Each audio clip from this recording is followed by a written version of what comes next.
How you do that, man? That's cool. What's going on, beautiful people? It's Tim Sheaf here from Ethics. I'm with Brett, aka Epivegan, and we've got Benj in the house as well.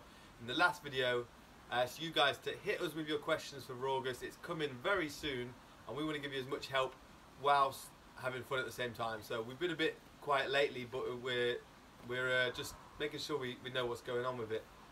We're currently in Snowdon, in Wales. We've just been up a nice mountain, relaxing out, got our warm clothes on, and we're chilling out. We've got Brett here, he's going to ask us some questions. He's gone through the questions you guys wrote down. We've not looked at any of them yet, and we're just going to hit them off the cuff. I hope you've asked good questions, and I hope he's chosen the right ones. And I hope your question gets answered and you get some help with it. Good to go? Yeah, man. So, right, John D wrote to you 4 days ago, and he says, my question is, how do you guys go about buying your produce in bulk? I've not got a lot of time or transport means to get into the shops more than twice a week. Do you recommend buying melons, bananas, etc., and do you buy them wholesale? Yeah, so how do we get them in bulk? We do recommend getting in bulk, and I think he answered it in the question. Melons and bananas are the best thing to buy in bulk because they're already encased. They're not like avocados that they're ripe one day and then they're gone. Yeah. Like you've got a bit more time span from when you can eat a melon and a banana. I probably go twice a week maximum, occasionally maybe 3 times, but sometimes I'll be at a random shop or corner shop in between, and I'll just top up on bananas. Bananas is one of those things that you want to be always having a system of ripening. So you want to buy bananas every 2 or 3 days. But other than that, supermarket, the greens is a bit harder because greens seem to go off a bit quicker. So you do have to hit up a supermarket probably twice a week. Maybe order online to your house once a week if you have a big refrigerator and have a good system set up. And grow your own vegetables if you can. But we'll get to that. Maybe not for RAWGUST. Yeah, maybe next time. Yeah. Okay. So we've got PS3 Guitar Man here, and my question is, have you had any problems with your sex drive since starting this diet? Benj? Nope. It's the short answer. That is funny. That has been said that's come up because it's like, I don't know what is low testosterone or.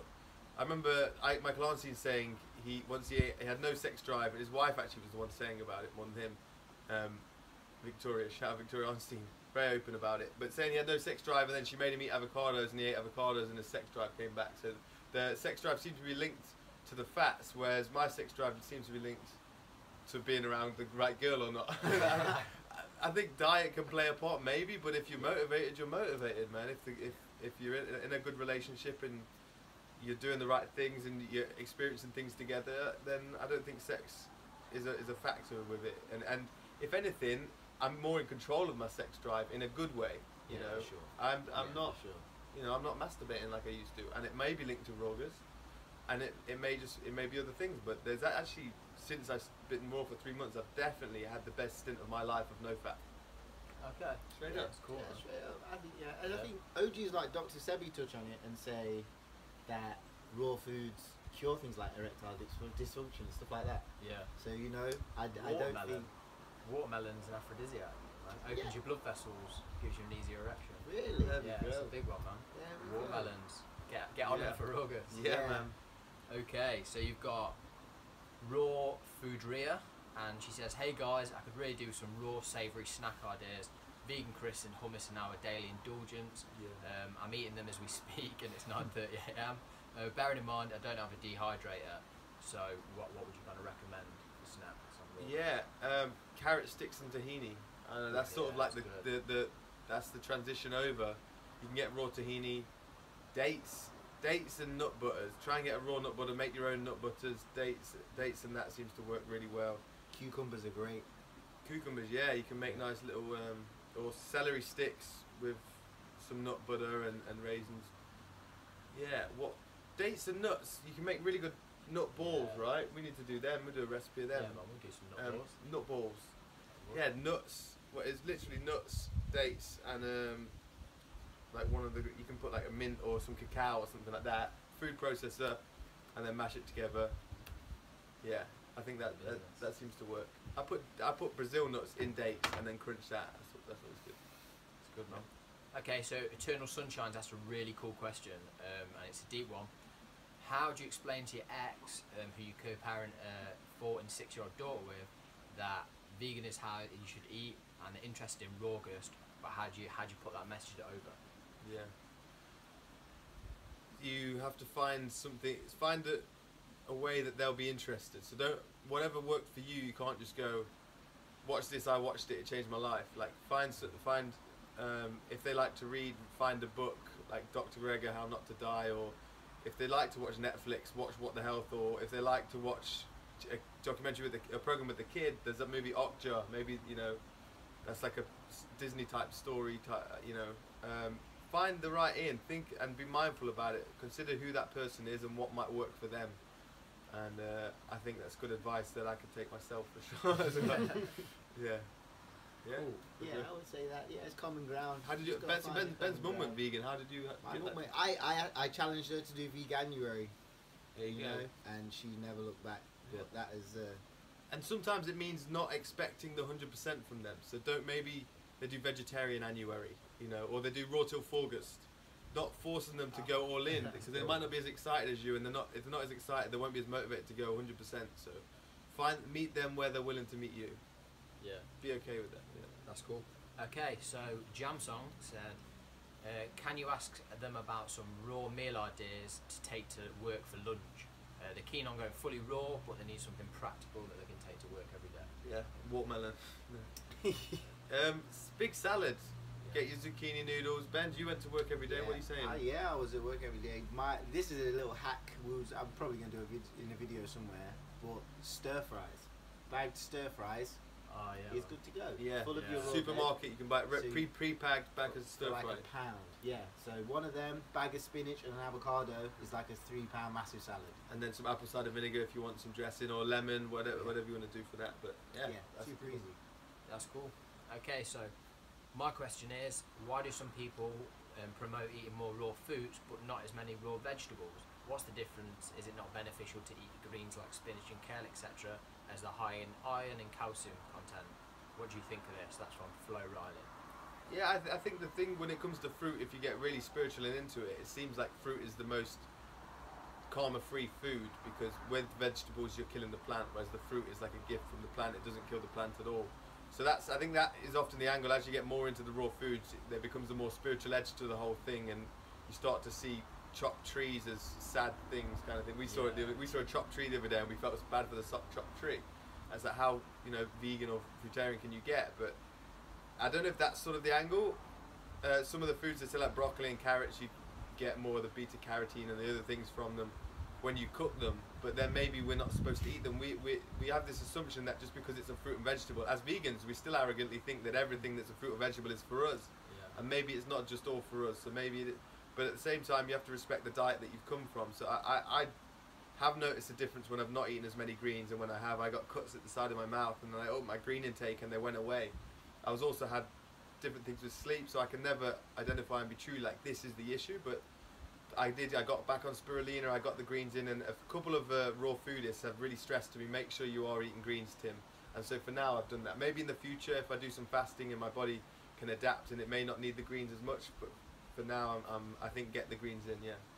Yeah, that's good. Yeah. Spinach will play a big part for me in RAWGUST. Yeah. That. Spinach, but I was just eating spinach and no other green leaves, and so I started to then add kale back in, because I took that out because of Sebi, I think, and then lettuce, so like a range of green spectrum of the greens, yeah. It's cool. Yeah. Okay, so Fabi Yang says, I'm worried about calories. Do you get enough energy when eating raw? I assumed you don't eat starch-based foods as they're normally cooked, and however, how do you eat raw while travelling? So it's a double barrel question. Speak So to getting it. your calories, Yeah. and how you do Energy it while you're travelling. I've got more energy than I've ever had. It's not a problem, It's is not a it? problem. It is not a problem. Crazy myth. It's like yeah, it's and calorie counting is not how to look at your food. really not. Stop that. Do you think a bird calorie counts? Do you think a monkey? Do you think a monkey? Do you think a cow calorie counts? True No. that. No.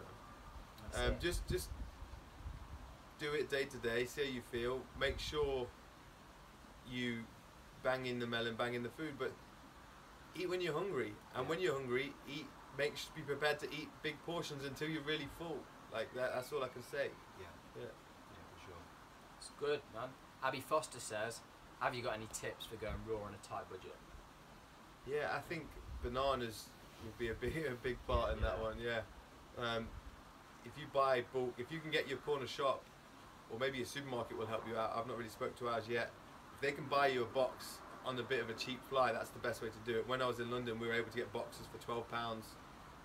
Sometimes even as cheap as £3 when they were going off. Go to corner shops and buy them when they're ripe. They might give you a deal on that.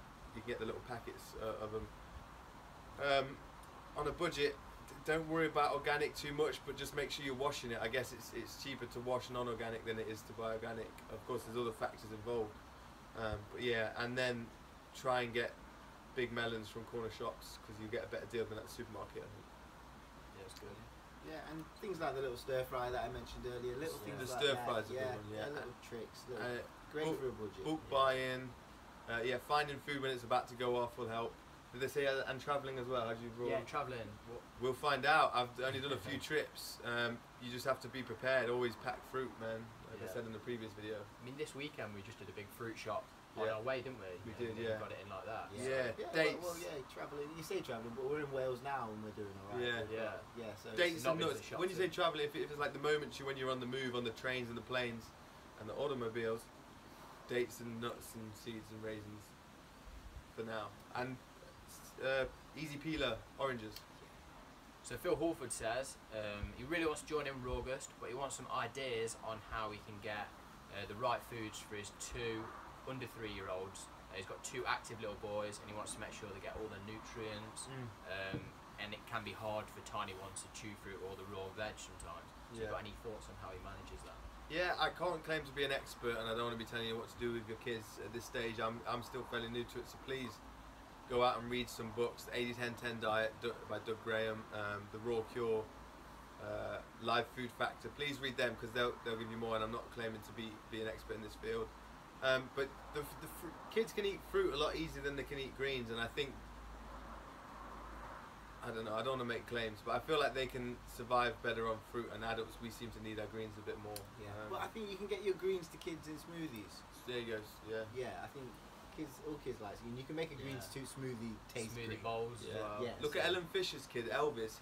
She taught him how to make his own smoothies at quite a young age, and he's on his stool. Get the kids involved with the blender. Obviously, keep it safe, but get them involved with the process of making the green smoothies and enjoying it. And I think that's a good way to get them. Yeah, that's good. And I'd say reach out to other vegan parents who maybe eat raw and get some advice from them, because I know that most people in the vegan community are really, really happy to Anne help you. Osborne, she raised vegan kids actually. Her book Path to Paradise, really good. Perfect. Okay, so our vegan adventures says, I know you're trying to eat fruits that are mainly in season. So what kind of stuff are you going to eat when you winter?